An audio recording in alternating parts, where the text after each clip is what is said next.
Hello and welcome to my SIP visual sound reference. I'm Eli Schertzinger, a game programmer and design major here at UAT.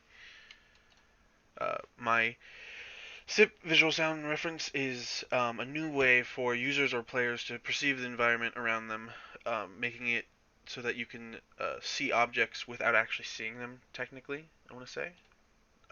This project is just a completely black prototype, so everything is made with like black materials. There's no light in the scene, so you can't see anything actually. And the sound references pop out when you step or when you hold F as like a clap.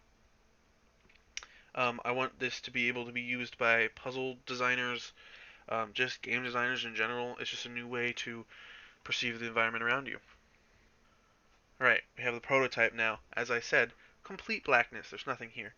But if I hold F as like a clap, there's no audio in. It's just to show things off. You see we get some visual sound references that spawn in. And if we step, they also spawn. So this is like footsteps. When you walk, you make noise, thus making the references spawn. So like echolocation almost.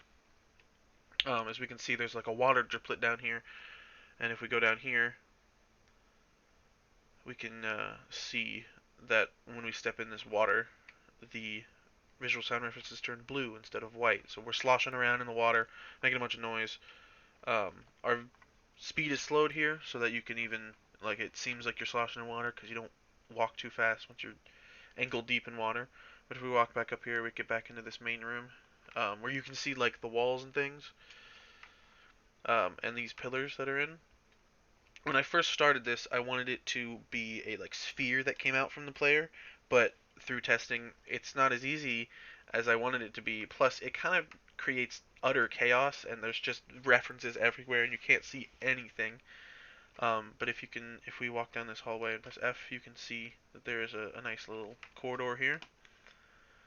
If we walk down this way, there is this. This was the first. So I created this all in random sequences, um, while prototyping. So this was one of the first times that I noticed that this could be something viable. Is this split right here? Excuse me. This split right here. Uh, you can see this wall very clearly. At least I can. But if we take a step over here, this is a door in the world. So it takes references. They bounce off this metal door and give off their own different sound waves, so you can tell stuff differently, just like the water does. And if you can see out this side, there's a nice little bright thing this way to call the player over, as well as something in this room that decides it wants to follow us behind a locked cage, which is kind of spooky. So if we grab this key, yep, there it goes. Uh, this thing decides to stop following us, and the cage is now open. We can go in here and explore this cage, um, and you can't get through it, but something it must have broke out. But if you, as you can see, like the bars are shown by the references passing behind them, blocking the light. But if we get out of here, because I don't want to be in here with that thing, um, we open this door, and down at the bottom left there, door open. Text isn't in. It's fine. Um, but this is the little tech demo I have for this. Thank you so much for all of your time. This has been Visual Sound Reference. Um, this is a new way to make the environment seen around a player or a user, so that it can be used in like puzzle games, just game design in general. Just an interesting mechanic that has been thought up into the world. Thank you again. Are there any questions?